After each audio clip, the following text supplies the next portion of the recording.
it's still right. Hi, everyone. My name is Bruce, and welcome to our game table. Today, we are playing a custom TV tabletop role-playing game that I'm fashioning together with assorted items from other game systems. And we are in the middle of an adventure. Right now, these characters are currently involved with a siege of an underground location stacked with orcs, at least in front of them that they know. From what they understand, the dungeon is laid out somewhat like this. They can see fires here, here, and here, and I'll notate that with a orange marker. But as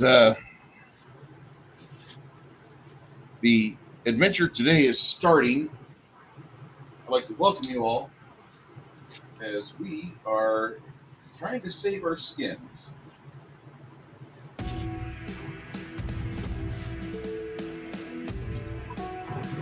That's not too loud for you guys, is it? No, it's interesting.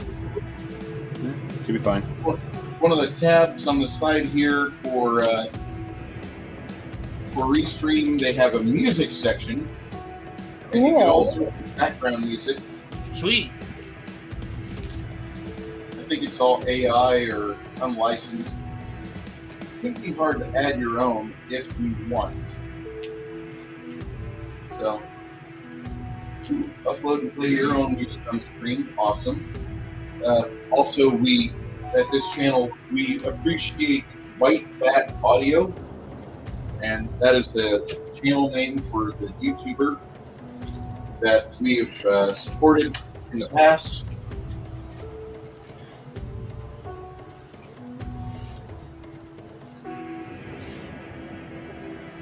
If you yourself want to know more about White Bat Audio, you can follow the link, and I will put it directly within the chat here. All the time, whenever we run these sessions, by the way, I try to preserve the chat so you, the viewer, can go and see what's going on. Why are we interacting with this in the chat, etc. This group doesn't have that problem. My other group that I run for, sadly, they do. Can you turn the music down just a little bit? It is a little bit. Yes. Yes. All right. How's that? Thank you. Yeah, that's better. Yeah, Nerdy has headphones on, so I try to let him know before I scream something. All right. So here we are, midst of this intersection here. That way, there seems to be problems coming down this corridor. You think there's orcs headed this way. What are you eight doing? I guess I would put. I'm gonna put my shield of faith on myself. All right, that'll take you a couple seconds, but you can do it. Okay. When seeing that you're casting a spell says, guys, we don't have to do this. Let's get out of here. Let's come back at a later time. Yeah, I was kind of thinking the same thing because I watched Rewatch last week. What we know of for a fact is like 38. However, the size of their encampment suggests is no less than 100. Janet, William looks at you and he bravely says, honey, we can take a go at this, or we can go with the rest of the party. Well, I don't want to stay if they're leaving, so we'll just follow them. All right, we preserve the lives of our friends. We'll be back. As you notice something, it looks like Lemmy is busy. Lemmy tells you guys to get behind him, and that's when you can see some darkness moving up ahead. Like there's orcs that are moving around and trying to surmount the little pit area that they've hollowed out for themselves. The whole time, Lemmy is there fashioning what looks to be a tripwire.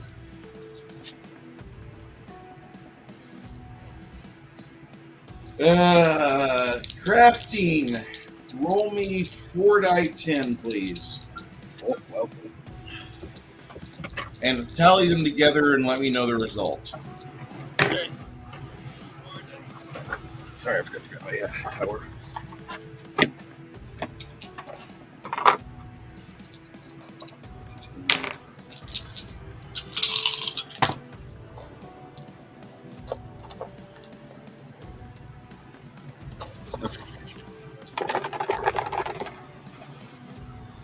Here. 23. All right. So, looks like you've got enough time. Lemmy says, let's get out of here. Come on, let's go.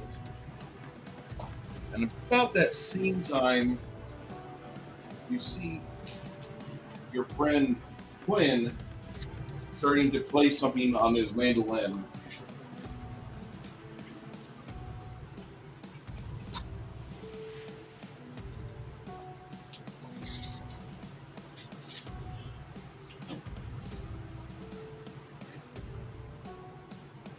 Oh, I forgot to, when I said I was going to do Shield of Faith, do I have to do what William would be doing?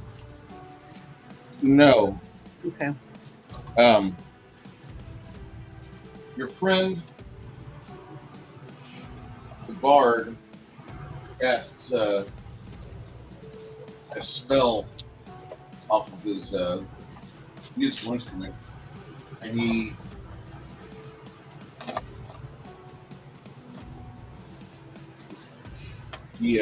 does like 3 or 4 chords, and he repeats them. And earlier, somebody had taken like a leg wound. I believe it was Ogre. Ogre, you feel like you've got even more ability to run. Your ability's been hastened speed wise, and so like basically you can move 60. Actually, no, excuse me, about 70 feet within a 5-second time frame. You and Sylvia, excuse me, and William have been granted that. This is going off the whole time that Lemmy is there fashioning a tripwire with a couple of, looks like Molotov cocktails or some sort of alchemist fire. He's trying at least. And then Janet, your Isabu, gets the benefit of Expeditious Retreat as well. So majority is that, what is that? How much is the... he casts a spell. He's cast a spell off his lute, off his mandolin, and what happens is that your base speed goes from being 50 feet in a 5-second period, like your move action, to 60 feet. Wow, and okay. that'll happen for the next 6 minutes. You guys book it. You leave here as quickly as possible. The dog has a hard time keeping up until Lemmy grabs a hold of her.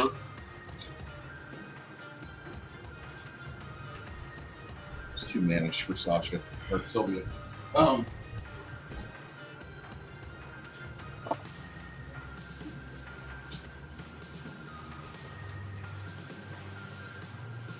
Once you get sufficiently away, once you get far enough away that you guys run for about a half hour, when you first start running, I might say,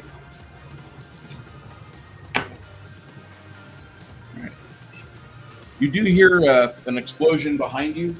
Sounds like you have 2 alchemist bottles basically being tripped on the tripwire system. And what happened was Lemmy had set 2 bottles down at the side of the pyramid, or side of the passageway, and he tied using a cork remover, he tied two of these bottles together and laid them out kind of tautly for about 20 feet. And he was trying his best to set the rocks up to where the tripwire, it wasn't really a quote-unquote a tripwire, it was just a string. But one of the orcs is clumsy, and he grabs the string with his boot as he's running past, and the two alchemist fire bottles go with him, and as they start dragging behind, they smack each other and break. You guys run for about a half hour. A full half hour. And you're not happy about running for a half hour, but you're doing your best, trying to follow the light sourcing between William, Sasha using a torch. You guys are running as best as you can.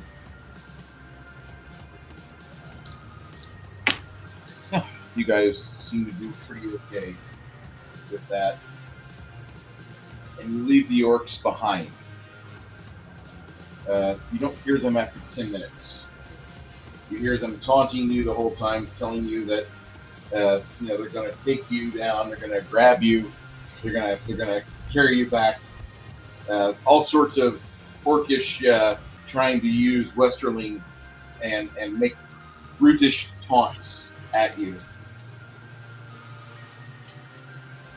I'll holler back down the hallway. Ah, your mama's an elf.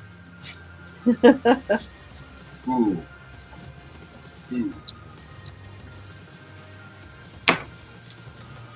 Yeah, that's not received well at all. They pursue you for about 15 minutes and give up, saying various things like what we hear in San Antonio: if you decide not to fight somebody, you've got better things to do, like be earning money at your job.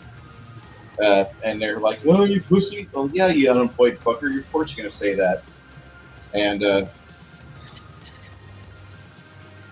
like, once you have put sufficient distance between you and them, you guys start getting your bearings, thinking you're on the right route.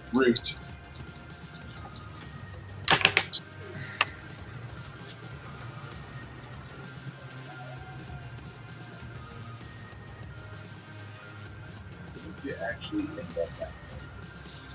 Do we have any idea where we're trying to get to? You're trying to get away from the orcs at the moment. Oh, that's all we're focusing on. Yeah. I point down the cavern that way, in the opposite direction of the orcs. Well, he ran for probably about 5 miles. And the armor that you're in, it's not comfortable. That's all I'm going to say. After about 10 minutes of working around and trying to find out where you're supposed to be at,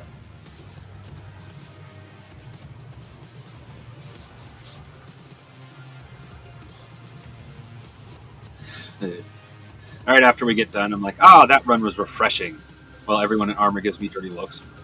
yeah, that's basically what happens. Everybody's like giving you the stink eye. Minnie and Quinn both spot some chalk marks ahead. They look like the ones that you guys have made before. They're kind of recent. And you follow those chalk marks, and about 300 feet beyond that, that's where this main passage, which is about between 5 and 10 foot wide for the most part, there's a small branching passageway to your right-hand side. And you use that as a hiding spot whenever you guys are trying to rest up.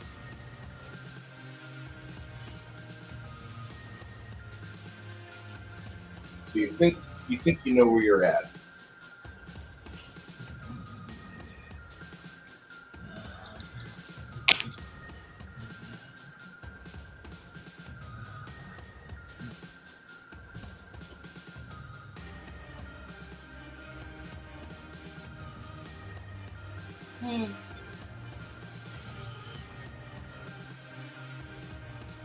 Does anybody would anybody have any sort of skill or knowledge in knowing which direction is which underground?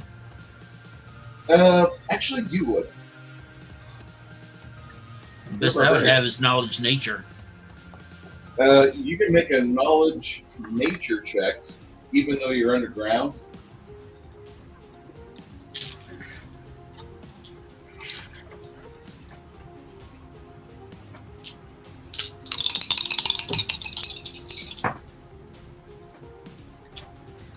Nope. I have knowledge engineering if that's applicable here.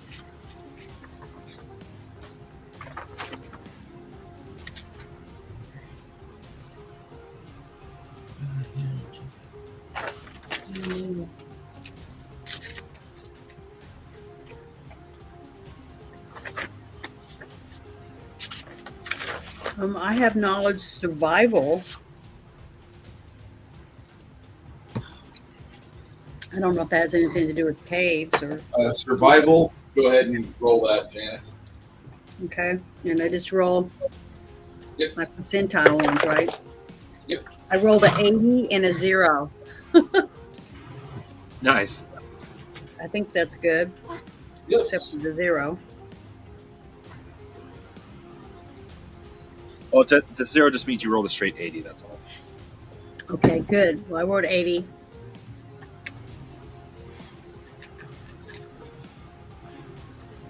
So you kind of have a general sense that you're headed at a westerly direction. Over. You think you're headed this way. All right. If you decide to, there is a way for you to figure that out. But you guys didn't really use this passageway. You have a map from before. Okay. Does the map explain to if we keep following the direction we're going, where it will lead us to? Where are you trying to go? Because your target or target is the orcs right here. Trying to get rid of them. You think that you're in this secondary passage right here. Now, you're not certain, but you think over here is Pimbrose. And right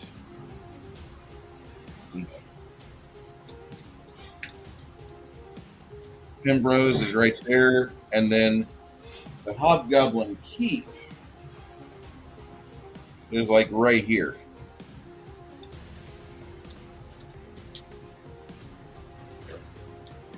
Well, You guys want to try to rest? You guys need to rest. yeah, we need to rest, but if we're that close to where the orcs are at, maybe we can send out a group of 2 to go out and like stand somewhere where they can see a few orcs and get the orcs to follow them and bring them back to where we are, and then we can ambush them and do a couple at a time that way, and maybe take out a few of the numbers before we decide to go into where the orcs are at. What do you guys think? Sounds like a plan to me. Because once he showed us that map right there, it seems like we're in a pretty good position where they can't see us, but we can lure them to us since we kind of know where they're at. We have that advantage, I think.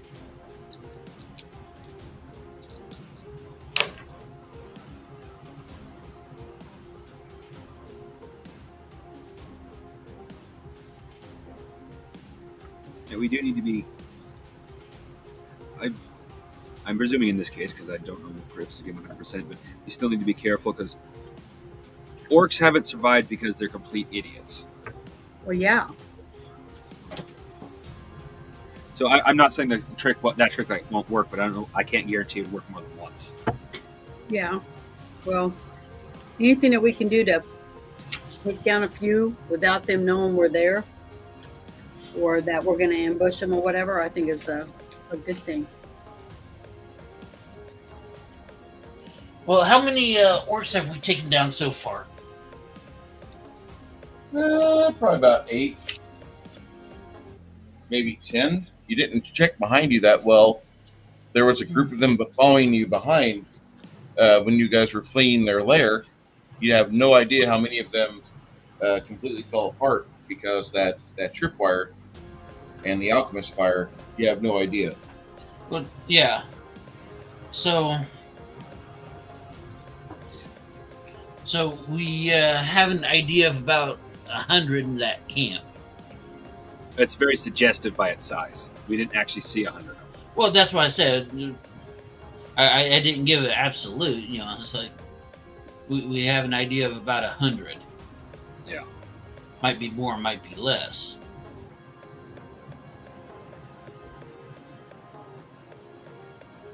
But yeah. But the fort, if we have a fort up ahead, then that won't have nearly as much as the primary encampment. In this case, definitely suggesting we have to get the right people to do it, because if they use arrows, the person can easily be fucked. But at least getting a few of them into an ambush wouldn't be a bad idea. The more we whittle down, the less we have to deal with. Exactly. But that's if the fort is armed. Orcs aren't stupid, but they're also not the most strategic generally. Like, if Bruce plays them off like normal orcs, there is big something to squish it. Thinking of strategies are usually in their strong suit, unless you happen to have that one really, really smart orc. Yeah. Orcs are humors who tend to see the world as nails. Yeah. Problem is, you got to worry about the guy who's holding the hammer. Yep.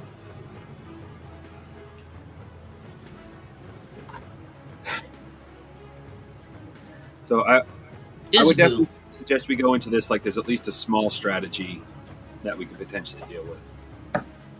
Isabu. Yeah. Do you have a spell or something that allows you to become what's the word? In non-physical, like you can phase through solid objects, maybe. Hold on, let me look real quick and see. I don't think I have anything like that. Ooh. I can perform protection from arrows on people, not just myself. So when we send those couple people to hopefully draw a few back, I can cast protection from arrows so they don't hopefully become pin cushions. What I'm thinking is if we can send in a scout, we can pick out the person who's in charge, who's holding the hammer, as it were. Yeah. If we take them out, the orcs should become like less organized. Hostile, yeah, but less likely to run. Run it. I'm not going to directly disagree with you. I am going to add the possibility of this is considered a shit post and there's no actual leader here. No, there's a leader here. There's always a leader. Well, I'm talking about at the fort itself, because we're not at the main encampment now. But even at that, there's somebody in charge. Yeah. Like you said, orcs aren't stupid. Yeah. They may be dumb, but they're not stupid. You're going to have somebody in charge to keep them in line, or they won't get anything done. Unless it's raiding. There, like I said, there has to be orcs are hammers, and there has to be somebody holding the hammer.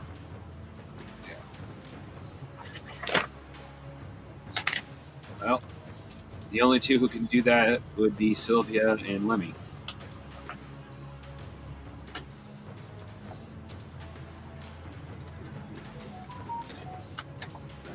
Quinn can cast silence on stone and give it to them, but that's and my only ability would be to give them protection from arrows in case they get shot at. Yeah.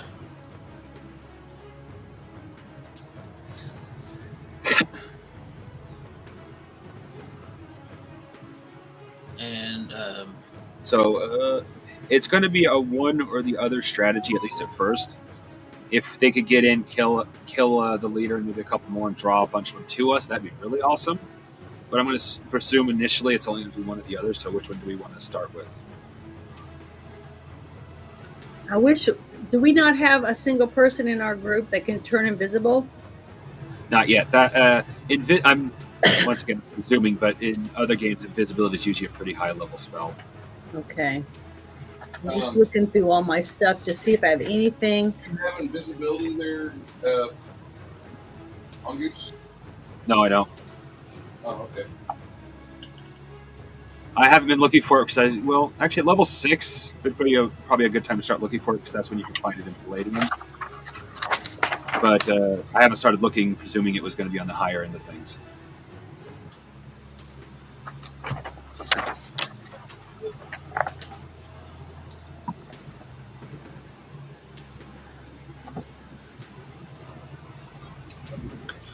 I know I keep referencing back to Palladium, but it is literally the only game I have any real experience with. Everything else is like 2 or 3 games, and that's it.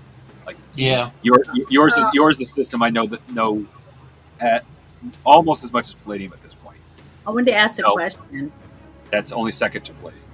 You know what I mean? Sorry, go ahead. A while back, I found that potion, a potion of called Eagle's Splendor. Wonder? Yeah, what was that for? I'm trying to remember so I can. It adds basically a +4 to your charisma. While you're under the auspice of it, you can channel for positive energy 2 extra times. Okay, well, I was thinking that maybe it was something where you could fly above them or something and see them, but no, okay. I was trying to find something to help us get in there. Now, I do have the spell called Silence. So whoever goes down there to make it so that nobody can hear them. Remember, we used that before. So we could put that on somebody. They could sneak in, look around, and maybe be able to find the person. And maybe we should send someone who can shoot an arrow, and an exploding arrow, or someone who can shoot a missile or something to take out the target that we're trying to take out. But I could cast silence on them. I mean, if we want to do something like that. Silence wouldn't work on the spell when the spell or the explosion when it goes off unless you're next to it.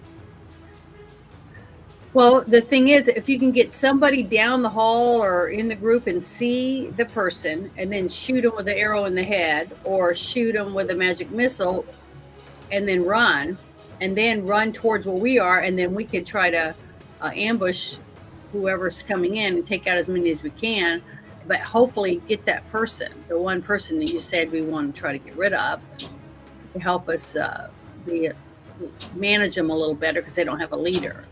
That's what I was thinking. Well, yeah, but getting them from a distance like that will depend on how stupid they are. If they're stupid, like if stupid leader in this instance, like referring to, if he wants to constantly be in the fight, therefore he's going to be out and about looking for the fight, we might be able to get him. If he's smart, he's sitting deep in the fort where you actually have to go in to get him. Yeah, but right now they don't even really know that we're there. Hopefully, and so he won't be on guard. Oh no, Janet. If you're smart, I don't mean it's like you're saying you're stupid, but what I mean by this is, as a leader, if you're smart, you never, ever put yourself on the front lines, even if everything is calm. You always put yourself at the heart of your defenses, because you never know when it goes from calm to chaotic. Okay, well then, if there's no way for us to reach and try to take out the leader, then no, I didn't mean it like that. I mean, if there Go ahead. if there's no way for us to really get in there and safely get the leader, then the best thing for us to do then is to just have somebody linger and get someone to follow them, and then take them out that way and try to do one at a time, or Well, I don't suspect that this guy's going to have impenetrable defenses. All I'm referring to is if he's a stupid leader, he'll be out on the wall. If he's a smart leader, he's sitting in the equivalent of a throne room. But as for nobody being able to get to him, no. That would require more ability to think than even a smart orc would have. You'd have to have like a half orc or a like the 1 in a million orc born with at least human intelligence for his defenses to be unpenetrable. Orcs, your common orc is not going to build his keep for defense. He's going to build it for attack, which means it should be pretty easy to actually sneak into. It's just the fact that depending on how smart he is, he'll be sitting in a throne room or he'll be on the wall. Most likely in the center of the encampment. Well, if I had the ability to make myself use an illusion to make myself look like a hot female orc, and then go and maybe get a couple guys to follow me, I could bring them in. That would be a different story altogether. At that point, we could lure them individually pretty easily, at least until they figure out. Wait, see, they don't come back after they visit her.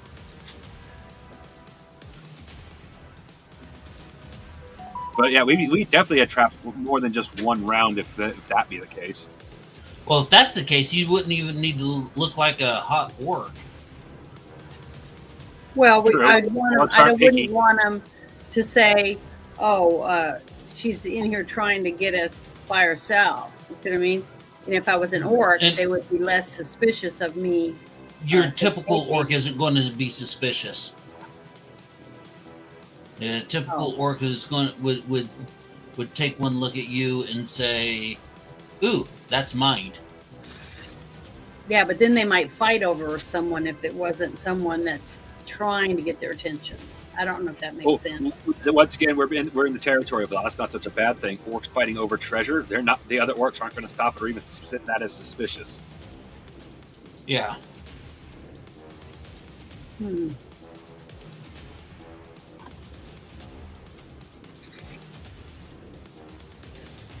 With orcs, it's very much the strongest rules. The only time that's the exception is when you have the smart ones that are capable of organizing the orcs, in which case the orcs will start listening because you get them more treasure. Orcs are driven really by 3 things. Raiding, which includes gathering treasure, fighting, and that kind of stuff. Reproduction, and eating. And if you're lucky, in that order.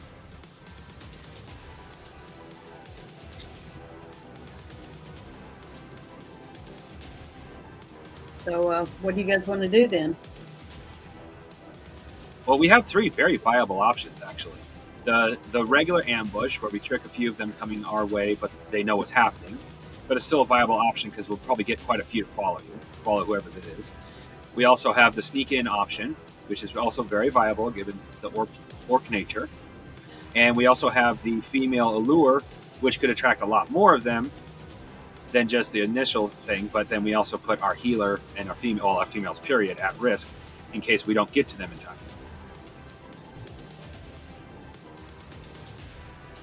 But I'd still say all 3 is a viable option. It's just a matter of which one we want to go with. I'm personally actually kind of leaning towards the sneaky option, because if we can take out the leader, the rest of them will fight like orcs, in which case they'll be easy to pick off. That's my preference. We pick out the leader. We pick off the leader, and the rest is just disorganized chaos. But with that said, we might be able to combine the 2. If we have the orcs distracted with a couple females or at least one female, while the 2 rogues sneak in, that'd make it even easier. Well, I'll be right back, you guys. I got to take her out real quick to go potty. Okay. All right.